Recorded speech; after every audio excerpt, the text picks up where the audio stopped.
क्या कभी ऐसा लगता है कि दुनिया का शोर इतना ज्यादा है कि अपने अंदर की आवाज ही सुनाई नहीं देती? या फिर बाहर की चकाचौंध में अपनी असलियत कहीं गुम हो जाती है? हम्म आज हम दुष्यंत कुमार की एक बहुत ही पावरफुल कविता को समझने वाले हैं। एक ऐसी कविता जो हमें इसी शोर से दूर अपनी सच्चाई को देखने की हिम्मत देती है। तो चलिए सीधे कविता की उन लाइनों पर आते हैं जो सबसे ज्यादा मशहूर हैं और सच कहूं तो झकझोर कर रख देती हैं। ये पंक्तियां ना एक सीधी चुनौती हैं। ये कहती हैं कि बाहरी दुनिया के नारों और आसमान के सितारों की चमक में मत उलझो। इसके बजाय अपनी हकीकत देखो, अपने घर के अंधेरे को देखो। तो इस कविता का पहला और सबसे जरूरी मैसेज क्या है? देखिए, ये हमें बाहर की दुनिया की जो चकाचौंध है, जो भटकाव है, उससे मुड़कर अपने अंदर की सच्चाई को देखने के लिए कहती है।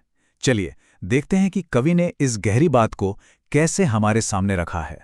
कविता का जो पहला शेर है ना, वही एक जबरदस्त कॉन्ट्रास्ट खड़ा कर देता है। एक तरफ है सड़कों पर लिखे नारों का शोर, आसमान में चमकते तारों की दुनिया, और दूसरी तरफ है घर के अंधेरे की वो खामोश सच्चाई जिसे हम अक्सर नजरअंदाज कर देते हैं। तो मतलब सबसे जरूरी बात यही है, ये जो अंदर की तरफ मुड़ना है ना, यही इस पूरी कविता का कोर मैसेज है, इसकी नींव है। सच्ची समझ की शुरुआत कहीं बाहर से नहीं, बल्कि खुद से होती है।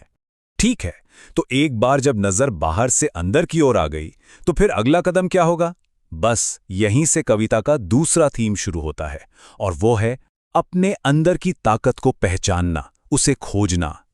और ये लाइन सेल्फ रिलायंस यानी आत्मनिर्भरता के लिए एक कितना जबरदस्त मेटाफर है। ये पंक्तियां साफ साफ कहती हैं कि मदद के लिए बाहर मत ताको, असली ताकत तो खुद के अंदर है, अपने ही बाजुओं में है। इसको ऐसे समझिए मानो जिंदगी एक बहुत बड़ी नदी है। अब उसे पार करने के लिए क्या किसी और की पतवार का इंतजार करना चाहिए, या फिर अपने ही बाजू की ताकत पर भरोसा करना चाहिए? कविता साफ तौर पर कहती है कि दूसरा रास्ता चुनो। और आत्मनिर्भरता का यही आइडिया हमें एक और जरूरी सबक सिखाता है। वो ये कि उन पुराने भरोसे के लायक न रहे सहारों को छोड़ दो जो अब किसी काम के नहीं हैं। क्या खूबसूरती से ये बात समझाई गई है कि अपनी लड़ाई तो खुद ही लड़नी पड़ेगी। उन सहारों पर भरोसा करने का क्या मतलब जो अब हैं ही नहीं, और उन हाथों में तलवारें ढूंढने का क्या फायदा जो पहले ही कट चुके हैं। लेकिन एक सवाल उठता है, जब खुद पर भरोसा करना भी मुश्किल लगने लगे, जब चारों तरफ सिर्फ निराशा ही निराशा दिखे, तब क्या किया जाए?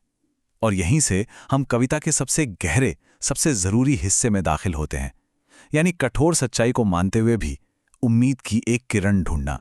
देखिए, उम्मीद रखने का मतलब ये बिल्कुल नहीं है कि हकीकत से मुंह मोड़ लिया जाए, बिल्कुल नहीं। कविता इसी बात पर जोर देती है कि सच्चाई का सामना करो, लेकिन बिना डरे। जैसा कि एक लाइन में कहा भी गया है, ये हकीकत देख लेकिन खौफ के मारे ना देख। तो हकीकत क्या है? कविता आसपास के हालात को बताने के लिए एक बहुत ही कठोर, एक निराशाजनक इमेज का इस्तेमाल करती है। वो कहती है चारों तरफ बस राख ही राख है। मतलब ऐसा लगता है जैसे सब कुछ खत्म हो चुका है।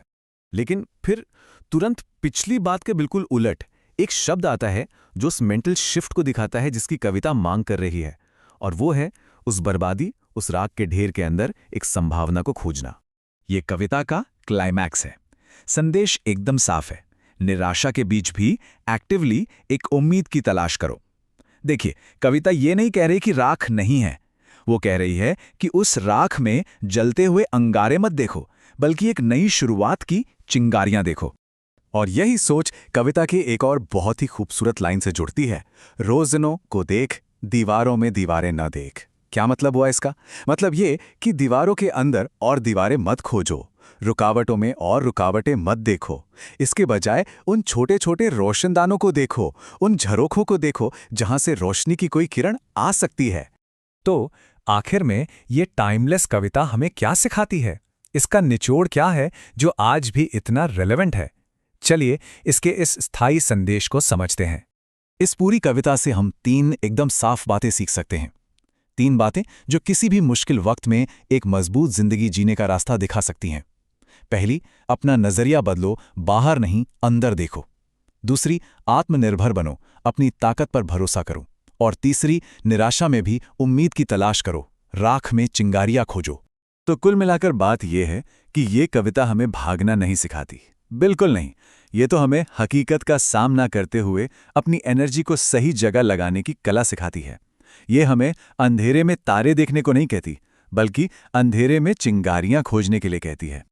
और इसी सोच के साथ आज की ये पेशकश हमें एक बहुत ही गहरे सवाल के साथ छोड़ जाती है। जीवन की जो चुनौतियां हैं, जो निराशाएं हैं, उनकी राख के बीच वो कौन सी छोटी छोटी संभावनाएं हैं जिन्हें खोजा जा सकता है? अपनी जिंदगी की राख में वो चिंगारियां कहाँ हैं